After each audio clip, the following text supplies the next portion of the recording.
That is the question, isn't it, fundamentally? Can this movie appeal to non-gamers in China? Well, look, I think, so number one, Rish, I totally agree. It's going to be huge. The number of screens that the movie is being released to in China has never been as high as for this particular movie, so that's working for it.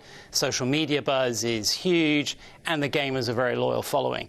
It is interesting when we look at some of the critics' reviews of the movie itself. I mean, you can hardly say the critics exactly love it. But, you know, one of the things that we do know, sometimes the critic may say one thing, but an audience will do another. I think the one point we do know is it's going to be huge in China. If it's huge in China, then by definition, you know, total box office will be great. And in fact, there was a report out even just today from PwC, which indicated that, you know, by 2017, for example, China will be the biggest box office market. So if it succeeds in China, it will do well elsewhere. But you know, will it go to critical acclaim? Maybe, maybe not. Marcel, does it need to at the end of the day? I mean, if it makes money, let's face it, job done.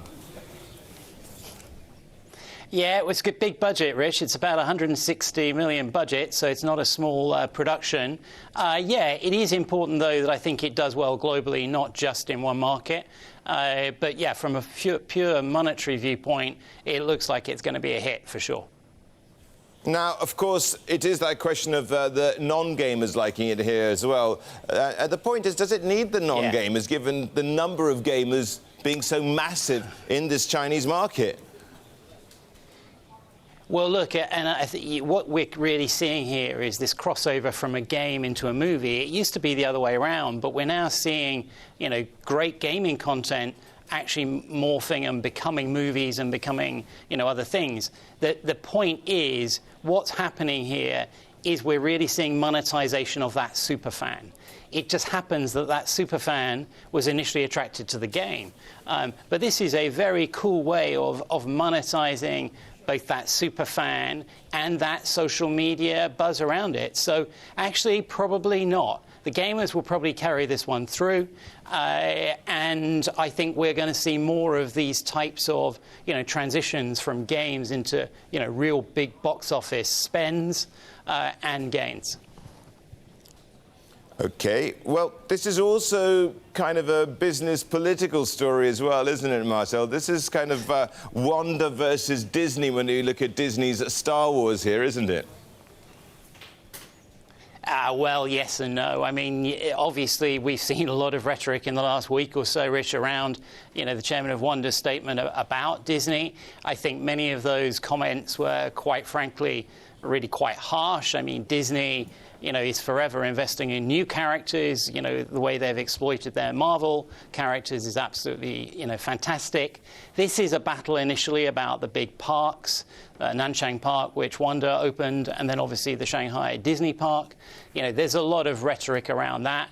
Yeah, it's I wouldn't necessarily say it's Legendary versus, you know, Warcraft versus Star Wars. I think that's a bigger sort of debate. And the one thing I would say is that, you know, we need to understand that, for example, with Disney and their park, it is still majority owned by various parts of Shanghai and Shanghai government. So, you know, it's not just about the profitability for Disney here. I think it's so the rhetoric, I'm sure the rhetoric, in fact, the rhetoric is really one side at the moment. It's largely from the Wanda chairman. Yeah, so commercial and political rhetoric as well, and rivalry here. But let's just go to Star Wars for a second. And Star Wars perhaps been a bit disappointing with its Chinese release. Is it down to essentially, well, it not being part of China's zeitgeist when the first one came out? Yeah, and that comes back to this point about, you know, monetizing a legacy. The Warcraft legacy is actually a games legacy. The Star Wars legacy was probably not so prominent, obviously, or prevalent in China. It was very strong outside. That, you know, there's just an element of, you know, the relevance. Both are very relevant, but it just happens that probably it was the gaming community in China that is this, you know, very loyal and particularly to game genre. So that was probably just, it's just kind of different timing, and as you quite rightly say, different loyalty. But the important thing is these are huge franchises, these are huge brands in themselves, and they will be monetized in different ways. And again, I would come back to the power of social media. Marcel, very, very quickly, is Hollywood's reputation and its business in China getting a fair go? Very, very quickly. Yes, but it can do better.